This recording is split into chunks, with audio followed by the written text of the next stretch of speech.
Halo,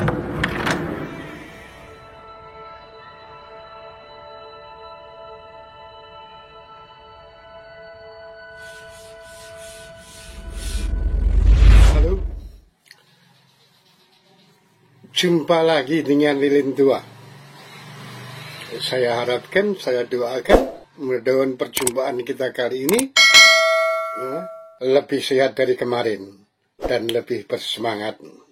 Ya, hari ini sesuai dengan evaluasi saya dari soal-soal yang saya share ke para kadet, para instruktur, para pelaut mesin lewat Facebook saya, ya, ternyata ada banyak atau sebagian yang belum mengenal, belum memahami tentang engine performance curve, ya. Oleh karena itu, hari ini saya mau mengajak Anda mengenal, membaca, dan memahami serta menggunakan kurva ini. Ya. Sebenarnya kurva ini kapan dibuat dan untuk apa? Ya, ternyata memang harus diketahui terlebih dahulu bahwa kurva pengujian kinerja mesin dan tujuannya itu sebetulnya telah dibuat dari pabrik. Ada dua pengujian, yaitu pengujian pabrik dilakukan di pabrik manufaktur yang disebut pengujian testbed pada saat kapal dibuat. Kemudian sebelum kapal diserahkan kepada pemilik, maka bersama pemilik kapal harus diuji yang disebut sea trial, yaitu pengujian sesudah pengujian pabrik atau shop test atau testbed untuk menguji apakah kinerja, apakah data dari sea trial itu sama dengan pengujian saat di testbed. Ya, tujuan utamanya adalah untuk menentukan kecepatan kapal dengan mengacu pada RPM dan daya yang dihasilkan sama atau tidak dengan pengujian pabrik atau shop test. Untuk apa ini semuanya? Kok kita perlukan? Karena data ini yang berbentuk kurva nanti itu dipakai sebagai dasar, dipakai sebagai referensi oleh KKM, oleh Chief Engineer dalam melaksanakan, menjalankan kapal dengan aman dan ekonomis. Ingat, aman, ekonomis, plus lingkungan. Ya, baik. Untuk apa itu semuanya? Sebetulnya ini dalam rangka menunjang keberhasilan yang harus terukur dari suatu pekerjaan yang kemarin kita sebutkan bahwa di kamar mesin tugasnya cuma dua, yaitu housekeeping dan maintenance. Ya, seorang chief engineer, dia juga merupakan seorang controller sekaligus sebagai analyzer yang sudah diberikan input, sudah diberikan bekal tugas untuk mengoperasikan kapal dengan timnya dalam rangka kapal itu layak laut dan economically dari sisi kamar mesin. Ya, jadi CWT itu bukan hanya dari kamar mesinnya, tapi juga dari dek, kemudian dari konstruksi dan lainnya. Nah, kita menyoroti yang dari kamar mesin. Ya, analisis yang merupakan perencanaan yang jeli dari seorang KKM ini kemudian diaplikasikan melalui rekomendasinya KKM terhadap tim. Dari mulai KKM sendiri, Masnes 2, Masnes 3, untuk melakukan suatu aksi kegiatan kegiatan mengoperasikan mesin, kegiatan jaga, kegiatan maintenance dalam rangka menciptakan kapal dari sisi mesin, laut, dan bekerja secara ekonomi. Ingat, kita bekerja sebagai perwira pelayaran niaga. Dalam niaga inilah sebetulnya di samping seaworthy juga economically. Nah, tidak kalah penting lagi nanti ditambah lagi dengan lingkungan.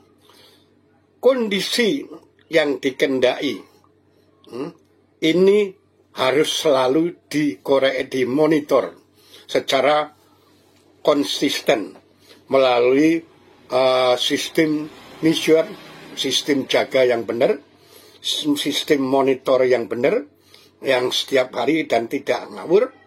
Data-data ini kemudian dilaporkan kepada analyzer AKM untuk bisa dianalisis. Apakah seaworthy-nya ini sudah sesuai dengan seaworthy yang dikendaki oleh masinisnya. Kalau tidak, maka analyzer mengubah atau mengoreksi atau memerintahkan ulang, merekomendasikan untuk kembali melakukan perbaikan, melakukan perawatan, melakukan kegiatan yang ujungnya akan menghasilkan seaworthy dan economically. Untuk pekerjaan monitor ini dalam tugas jaga, tugas mengadministrasi, tugas mencatat, sampai ke analyzer, dari mulai spotting level, operational level, and then the highest is management level. Mereka harus dibekali oleh ilmu tentang teori, dibekali kemampuan ilmu terapan. Jadi selain teori juga diberi dengan mempunyai kemampuan tentang ilmu terapan, kemudian bisa mengoperasikan dan memelihara secara benar, dengan bisa membaca indikator teknik dan indikator ekonominya melalui referensi, dibandingkan dengan referensi yang berwujud shop test report yang tadi kita singgung, manual book yang dituangkan di dalam manual book. Kemudian kalau ini sudah berganti-ganti, maka kita memerlukan sea trial report dari yang tadi, serta after last docking report.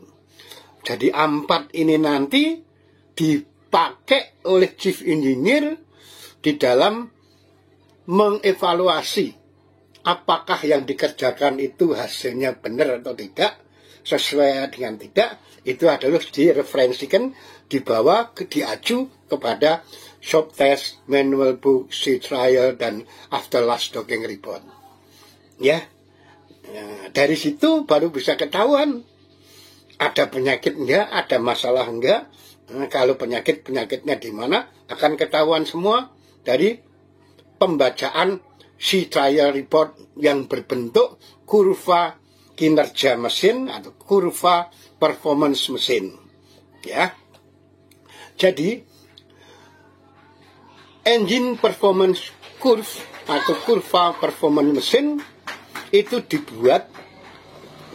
membuatnya pada saat test bed maupun shop trial. Jadi diplot setiap melakukan eksperimen atau percobaan atau tesnya, hasilnya diplot, akhirnya jadilah suatu grafik, jadilah suatu diagram yang berbentuk kurva ini. Ya, kurva ini berarti kumpulan dari grafik yang kumpulan dari beberapa parameter pada sumbu E-nya, pada sumbu E yang tegak itu diplot parameter-parameter yang akan dipakai sebagai referensi, dibandingkan terhadap beban pada sumbu X. Jadi di sumbu X itu ada beban kosong, ada beban 50, ada beban 75%, sampai beban 100% dan sebagainya. Dari situ kita akan mengetahui parameter-parameter apa yang Anda lihat di grafik itu. Grafik itu sebetulnya tidak sulit karena itu sudah dibikin oleh pabrik. Tugas kita hanya ngeplot apa yang kita cek pada saat Anda kerja, dimasukkan ke dalam diagram tersebut. Ya, ini adalah salah satu atau beberapa urutan jenis-jenis kurva yang diplot pada engine performance curve. Pertama, RPM VS beban. Bebannya di bawah, RPM-nya yang warna merah, engine RPM. Kurva ini membantu memastikan apakah mesin utamamu, mesin indukmu kelebihan beban atau tidak. Daya yang lebih tinggi dihasilkan pada RPM yang lebih rendah menunjukkan mesin utama kelebihan beban. Ya, ini adalah hasil dari plotting waktu si trial, plotting waktu test bed atau shop test. Ya. Kemudian yang kedua, tekanan efektif. Tekanan efektif berarti PI, tekanan indikator dan tekanan efektif rata-rata, PI rata-rata atau PE rata-rata dibandingkan terhadap beban. Tekanan efektif rata-rata digunakan untuk menghitung tenaga. Apakah itu pakai satuan tenaga kuda, apakah itu pakai satuan watt atau kilowatt, ya. Sehingga kedua nilai ini harus saling berhubungan. Jika tidak, maka mungkin ada beberapa kesalahan dalam perhitungan atau instrumentasi. Ini pentingnya. Menurut kita yang belum tahu apa-apa kelihatannya udah benar. Tapi ternyata setelah diplot, nanti akan kita lihat berikutnya. Ya. Selanjutnya, tekanan maksimum P max. Ini adalah P tekanan puncak pada saat pembakaran, P max dibandingkan terhadap beban. Kurva ini membantu dalam mengetahui kondisi peralatan injektor bahan bakar. Benar enggak? Karena di sini yang menentukan adalah pembakaran sempurna. Pembakaran sempurna itu bisa jadi oleh injeksi bahan bakar, oleh waktu injeksinya, oleh kompresi dalam silinder dan lain-lainnya. Ini ditunjukkan apakah hasil plottingmu nanti pada saat kerja sama dengan plottingnya grafik ini. Selanjutnya, tekanan kompresi atau PCOM terhadap beban. Kurva ini menunjukkan kondisi komponen yang mempertahankan kompresi seperti piston, seperti piston ring, seperti katup buang, seperti silinder liner. Ya, kalau ininya nggak pas, kemungkinan PCOM-mu akan rendah. Kalau PCOM-nya rendah, maka sudah pasti Pmax-mu rendah. Ya, tekanan udara bilas VS beban. Ya, scavenging pressure terhadap beban. Ini menunjukkan kondisi turbocharger dan peralatan terkait. Turbocharger itu mempunyai andil besar terhadap terjadinya pembakaran sempurna. Selanjutnya, temperatur gas buang di receiver VS beban.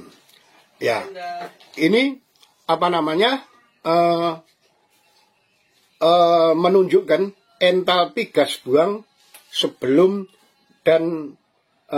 masuk ke turbocharger. Nilai ini dibandingkan dengan nilai setelah turbocharger memberikan penurunan suhu di seluruh turbocharger, merupakan indikator efisiensi turbocharger. Selanjutnya, ini merupakan parameter dari temperatur gas buang setelah katup buang versus beban.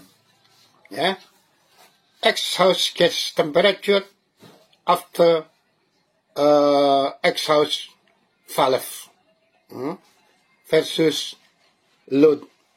Kurva ini menyoroti pembakaran, injeksi bahan bakar, pengaturan waktu dan kompresi, dan lain-lainnya.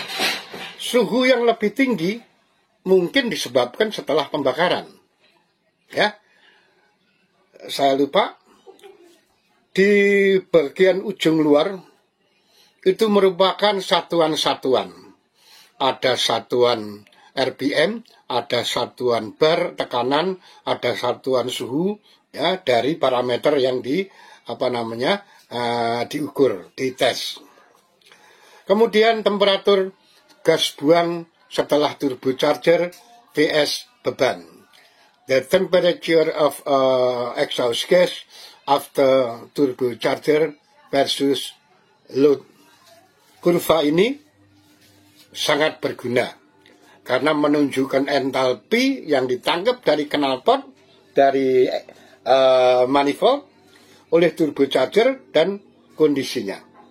Jika suhu penerima, suhu manifold berada dalam kisaran, tetapi suhu keluar lebih tinggi, ini mungkin mengindikasikan adanya pengotoran pada turbocharger.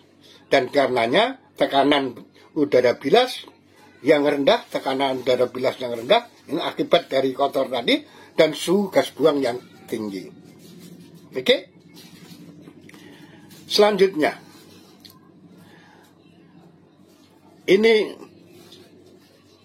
merupakan diagram yang sebenarnya tidak diperlukan atau tidak dipentingin oleh para operator, dalam hal ini masinis. Jadi ini bisa diabaikan karena ini penting buat para desainer mesinnya. Ya, kurva ini jarang digunakan oleh staf kapal dan berguna untuk insinyur desain. Kurva ini menyoroti pembilasan dan kapasitas serta kondisi turbocharger. Ini untuk menunjukkan bahwa ketika daya meningkat, udara berlebih, kemudian berkurang karena konsumsi. Sementara ini yang juga sangat penting adalah kurva pemakaian bahan bakar spesifik, SFC, Specific Fuel Oil Consumption, SFC, versus load. Kurva ini membantu memeriksa ulang apakah mesin mengkonsumsi bahan bakar minyak dengan benar sesuai dengan beban atau tidak. Ya, iya. Di situ juga disebutkan di paling belakang adalah satuannya.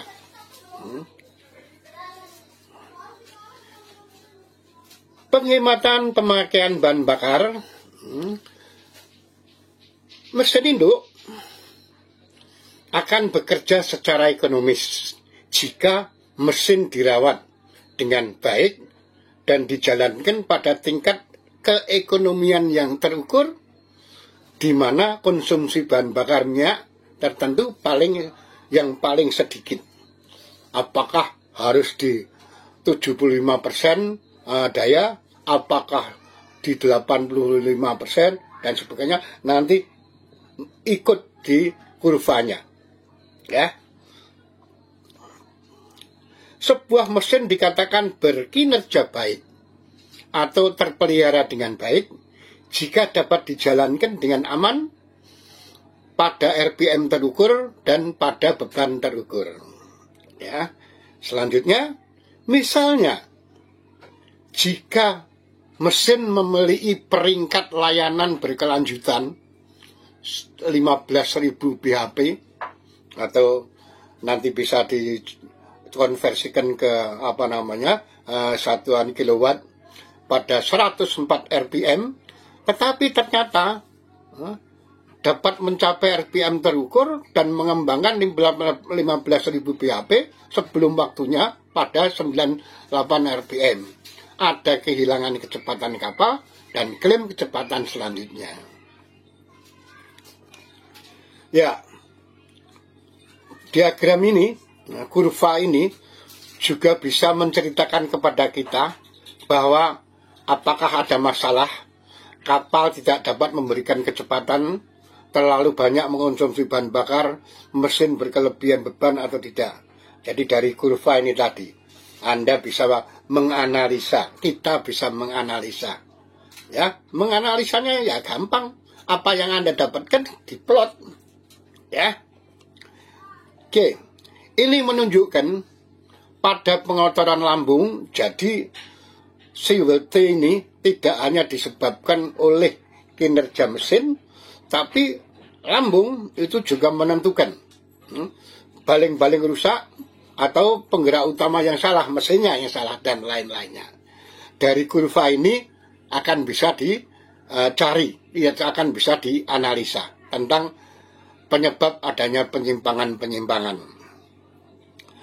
Dalam kasus seperti ini, studi yang cermat terhadap data uji laut, data uji bengkel atau shop test, dan kurva kinerja akan membantu menentukan penyebab masalah.